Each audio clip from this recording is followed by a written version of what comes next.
So in today's video, I am going to be ranking every single one of Bradford City's players from this season so far from best to worst. If you do go on to enjoy today's video, please make sure to drop a like on there for me. If you could try and hit 80 likes on today's video, that'd be massively appreciated. Subscribe if you are new as well. We are now on the road to 7,000 subscribers, so please make sure you are subscribed if you haven't already with that post notification bell on. It's free to do so and it does massively help out. Get your thoughts in it down in the comment section down below. Let me know down below which 3 players would you put into the player of the season contenders bracket so far. Also, don't forget to check out my second channel. The link is down in the description down below. If you're interested in Bradford City career mode, Bradford City football manager, all that sort of stuff, any gaming content, the link is down in the description down below. Let's waste no further time and get straight on with today's video. So we are on a tier list maker once again. We have 6 categories for today's video. We usually do have 6, but some of them are a little bit different because this season we're actually doing quite well compared to how poorly we've done in the previous couple of seasons. I have changed up the category slightly, so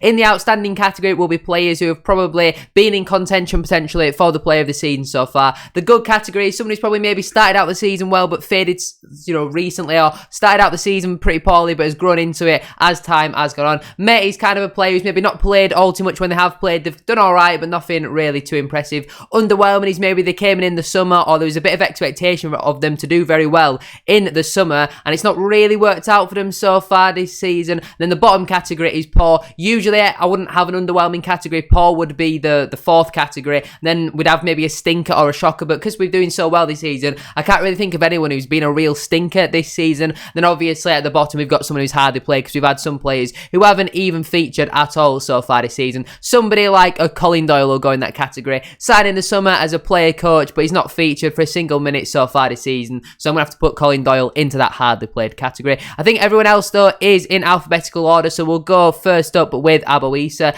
I think obviously he was injured for 3 months, something like that, at the start of the season, and we've not really seen him play all too much. He's had a couple of appearances off the bench. I think he had 1 start as well. I want to say it was in our last match against Northampton Town. I can't quite remember though. But Issa for me hasn't played enough to really comment on. When he has played, I think he'd probably put him in the meh category. He's done all right, but nothing really too impressive. I'm going to have to put him though into that hardly played category. Next up then is Alex Gilead, and I think he's been probably underwhelming, but I don't really think there was much expectation for Gilead to do well so far this season. I think it's not nice to start the video on a bit of a negative note, but Gilead for me, for what I expect from a central midfielder, from what I like to see from a midfielder, granted he runs around a lot, but just not enough quality on the ball in my opinion. I'm going to say so far Gilead has had a poor season. I think he's been one of the standout players, a little bit of a ghost at times. Like, it feels like he just kind of goes through the motions in some games, and like I've given him credit for in the past, he does do a lot of running, but when you need some quality on the ball, I just don't think he's quite done enough so far this season in my opinion.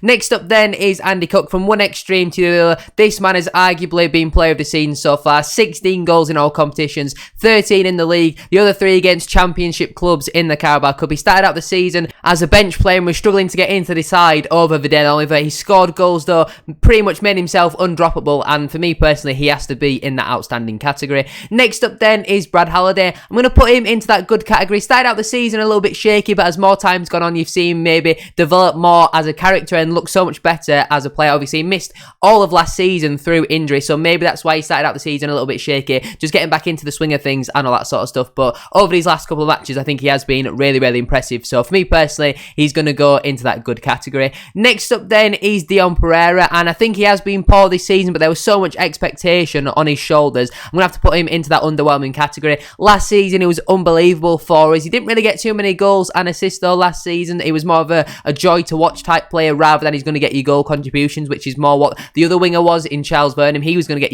your goal contributions where he wasn't maybe as pretty on the eye to watch as a Dion Pereira. This season though, we spent pretty much all summer chasing him, trying to get him back. He joined on transfer deadline day in the summer and he's been really, really underwhelming. Scored 1 goal against Crawley Town at home where I think we got a point in that game. He might have got an assist maybe along with that, but his performances so far haven't really impressed, to be honest with you. He just doesn't seem like himself. He seems a shadow of the player that he was last season. I think he more than likely will get recalled in January, which is a shame because I think if he does go out on loan to another League 2 club or even a League 1 club, I think he is going to do really, really well there. For whatever reason though, it hasn't quite worked out for him so far this season. He's found himself second choice on that right hand side behind Scott Banks as well. In the most recent match against Leyton Orient, he didn't even make the matchday squad. He made the 20-man squad, but he was one of the 2 players who didn't even make it onto the bench. So I think overall for me, Dion Pereira has had quite an underwhelming season. Next up then is Emmanuel Osadibe, a man who we signed in the summer from Walsall. We paid a transfer fee from him. Obviously, he suffered that horrendous double leg break inside the first 10 minutes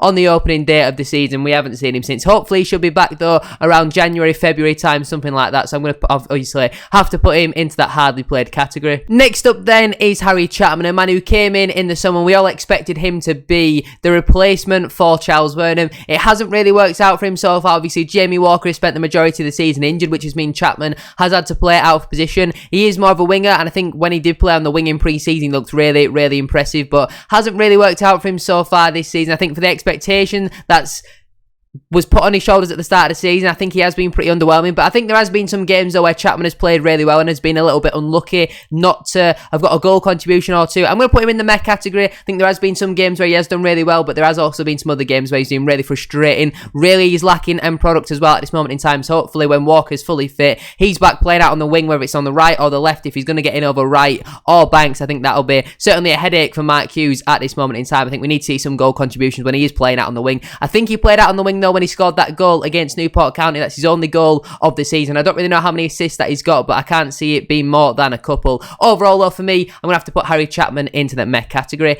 Next up then is Harry Lewis. This man has been unbelievable so far for us this season. Single-handedly saved us so many points in games. I remember that game at home to Walsall where the man literally did not let anything past him apart from a scrappy goal line clearance that we just couldn't get out of the way basically, and he just got poked home and he couldn't really do anything about it. He was unbelievable and he's been so good for us so far this season. Brilliant on the ball, brilliant at keeping the ball at the back of the net, a really good penalty saver as well. I think he saved 2 out of the 3 penalties that we have faced so far this season. For me personally, the best keeper in the league. I think Harry Lewis has been unbelievable for us so far this campaign. Next player to go into the hardly played category is Heath Richardson. I think he's barely struggled to make the match day squad. I don't even think he's been on the bench at all so far this season. As an academy player, I expected him to go out on loan, to be honest with you. Hasn't really featured at all, so I'm going to have to put him into that hardly played category. Next up then is Jake Young, a bit of an interesting one. Started out the season unbelievably. I think he scored 4 goals in the first 5 or 6 matches in all competitions, and well, we've hardly seen him since then, to be honest with you. He's struggled to make the matchday squad, especially over the last month or 2. He's not even been on the bench, so it's a mystery as to why he's still our top goal scorer in all competitions and not making the matchday squads when we have been struggling for goals over the last couple of games. I think overall, though, the expectations that were on Jake Young at the start of the season, he was more of a player for the future, but I think he's done really well. I'm going to put him into that good category. He has had some games where he's been really inconsistent, though, like I remember away at Colchester, he got subbed off at half-time. Really, really poor first half from me. Away at Burton as well, didn't really do all too much, but I think in the games at the start of the season he was really, really good. He's still our second top goal scorer, so for me personally I'm going to have to put him into that good category. Next up then is Jamie Walker. Played the first game of the season, then a couple training sessions after that, suffered a horrendous knee injury. He's only just come back into the fold over the last couple of matches. Still yet to start a game though, apart from that one at the start of the season, so I'm going to have to put Jamie Walker into that hardly played category. If he can keep himself fit though between now and the end of the season, I can see him being a very big player for us, so fingers crossed for his sake he can stay fit. Next up then is Joe O'Shaughnessy, goalkeeper we signed on loan from Wolves in the summer. At the time we all thought it was a pretty pointless signing. I think he's been on the bench once maybe. Apart from that, the guy is hardly featured at all, so I'm going to have to put him into that hardly played category.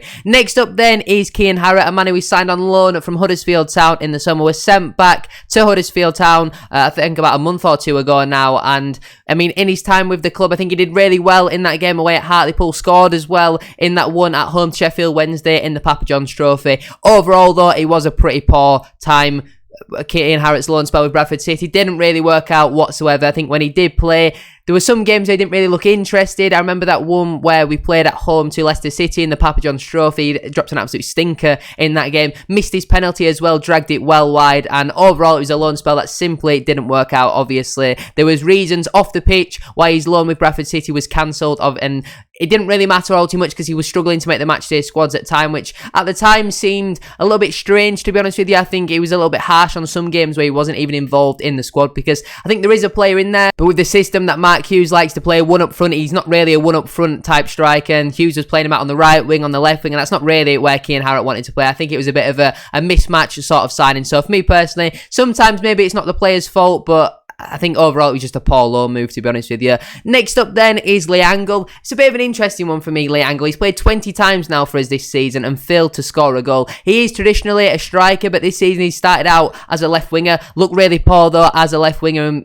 was in and out of the matchday squads at times. He's played some games as an attacking midfielder, even at the last couple of games as a striker as well. It's just not really been a good season for Lee Angle whatsoever. I think, as much as I like the guy, I think he has had a pretty poor season. There wasn't really too much expectation at the start of the campaign. I think everyone thought he was going to be back up for Verdane Oliver. Obviously, Andy Cook's done brilliant so far this season. Verdane Oliver's found himself as a second choice striker. Angle has really, really struggled to make the matchday squads at times, especially recently. He's barely been on the bench, and overall, I think for a striker to not score in 20 appearances, I'm going to have to put him into that poor category. Next up then is Levi Sutton, a man who we simply have hardly seen so far this season. When he has featured, he's played on the right wing as well, even though we had fit wingers in Hughes. For some reason, likes to think Levi Sutton is a winger, and that doesn't really suit his skill set. I think he's a much better midfielder than some of the midfielders who have been playing it so far this season. And again, similar to the last couple of players that we have been speaking about, really, really struggling to make the matchday squads at this moment in time. I think he probably will leave in the January transfer window because he's a very, very good player, especially for League 2 level. There was a big reason why he was playing week in, week out under Truman and Sellers, Derek Adams, etc. And for me personally, it just seems really weird why he's not making the squads. I'm going to put him in the meh category. I think when he has played, he's not really done anything too special, but he's also not really done anything wrong, so I'm going to have to stick him into that meh category. Next up then is Liam Ridehalgh. A bit of an interesting one for me because obviously he started out the season, was really, really poor at the start of the season. After the first, I want to say it was around, I don't know, maybe 8 or 9 games, he picked up I think it was a calf injury or maybe a groin injury. Since then, he's had constant reoccurring injuries with his groin and with his calf. I think he has played enough for me to rank him. When he has played those so far this season, I think he has been pretty poor, to be honest with you. It's a good job that we've got a good backup left back, as good as what Matty Folds has been. I think when we get on to Matty Folds, obviously after we speak about Luke Hendry, I think Matty Folds has been really, really good so far this season. We'll just go on to Matty Folds now. We'll do both left backs at the same time. Matty Folds for me has got to be a player of the season contender. I think obviously, like I said, Liam Ridehalgh started out the season really poor, to be honest with you. A lot of people wanted to see Matty Folds play. I think he actually did play in that game at home to Sheffield Wednesday in the Papa John's Trophy and was really, really impressive. And since then, I think it was a couple games after that, Liam Ridehalgh obviously picked up his injury. Folds has been outstanding since then, getting assists, balls into the box, brilliant going forward, and very, very good defensively as well. Much taller than Ridehalgh, so he's a bit of a threat from set pieces, and he's very good at defending them. I think overall, Matty Folds has to be in that player of the season contender category, and Liam Ridehalgh, when he has played, I think he has looked really poor, which I think is something that he admitted himself, because I think he said he wasn't fit enough to be getting up and down, so that's something he was looking to work on. Then obviously he's picked up his injuries, so it's just not really worked out for Liam Ridehalgh so far this season. Next up then is Luke Hendry. I think the guy's played a couple of Papa John's Trophy games and played in the league once. I think he has played enough for me to rank him. When he has played, I think he did really well in that game against Sheffield Wednesday, but in the game against Wimbledon in the league, he looked poor. Away at Burton in the Papa John's Trophy, it looked really poor. I can't quite remember how he played in that one against Leicester City. I don't really know where to put Luke Hendry, to be honest with you. He's kind of a backup, so I won't put him in underwhelming because no one really expected all too much for him at the start of the season. I think it's either meh or poor. I'm going to stick him in meh. I think against Sheffield Wednesday, he was really good. Then against Leicester and AFC Wimbledon, he was fairly average. Against Burton, he was pretty poor, to be honest with you. So I think overall it probably balances out into that meh category. Next up then is Matty Platt. If this was pre-red card Matty Platt, I'd probably be putting him into the outstanding category. Since his red card though, he has looked really shaky. That's probably because he hasn't been playing with Romany Critchlow. Started out the season okay, not really doing too much right, not really doing too much wrong. Then had a period of two months or so where he was absolutely unbelievable. Arguably the best centre-half in the league. He was so good. Since his red card though against Mansfield Town, I think he's come back, looks shaky on the ball, hasn't quite been himself defensively. I'm going to put him in the good category, maybe a little bit harsh not to be quite in this outstanding category, but I'd probably put him right at the top of the good category. Probably a player who's an honourable mention, we could say, for the player of the season contender. Next up then is Richie Smallwood. I think everybody can admit this one has just been a bit underwhelming, to be honest with you. I've been someone who's defended Richie Smallwood at times because, like what I've said before, he's a ball winning midfielder. He's not Kevin De Bruyne. He's not going to take on 5 players and stick one in the top corner. But there have also been some really, really poor performances from Richie Smallwood. He brings you experience and he brings you leadership, but on the ball at times, I think he has been pretty poor. His set pieces, for me personally, are really underwhelming. I think I expected a lot better from a man who has come in from the Championship. Like I said, I didn't expect Kevin De Bruyne, but I probably expected a little bit more. I don't think it's helped that his central midfield partner for the majority of the season is pretty poor on the ball, to be honest with you. I think if he was partnered with someone like an Osadibe or a Ryan East, I think that would make him look a little bit better. But overall, for me personally, I think Richie Smallwood has been a little bit underwhelming so far this season. Next up then is Romany Critchlow. We have seen in the games where he hasn't played how poor we look defensively. He has to be a player who's in that player of the season contender category. It's a shame that he does seem to be a little bit injury prone. I think he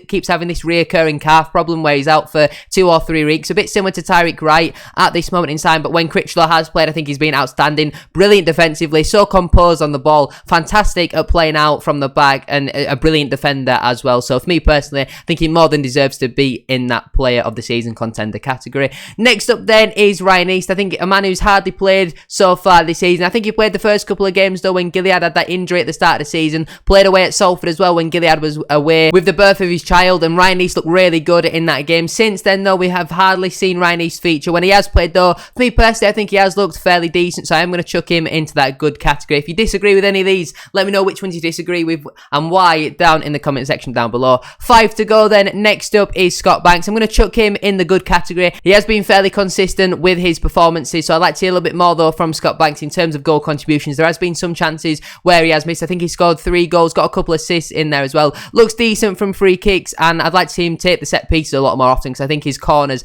and his free kick deliveries do look very good. So for me personally, I think overall Banks has had a pretty decent season for us so far. Next up then is Timmy Odesina, a man who signed on a 3-year contract from Hartlepool in the summer, and I'm not saying I expected Sergio Ramos, but I think Timmy Odesina has been a little bit underwhelming in my opinion. I thought he was going to come in and play week in, week out. I think he had COVID in the summer as well, so he didn't have a pre-season whatsoever with Bradford City. You know, he was away from the club and he was trying to get up to speed a little bit because I think he signed after we started pre-season. I don't think he was away with the boys when they went to Spain, and that might have had a little bit of a knock-on effect. But when Platt and Critchlow have played together for a long time, and then Odesina comes in for the odd game, you do see that little bit of a drop-off in quality. I think he probably will go out on loan in the January transfer window, with us obviously signing Kieran Kelly, another centre-half. So I think Odesina will probably go out on loan in January, hopefully play week in, week out and start developing as a player, because we've still got him for another 2.5 seasons. I think we've also got the option of a further year as well, so there's no panic for him to be a Rolls Royce this season, but I think there is clearly, he's certainly got the attributes and skill assets to become a very, very good centre-half at this level.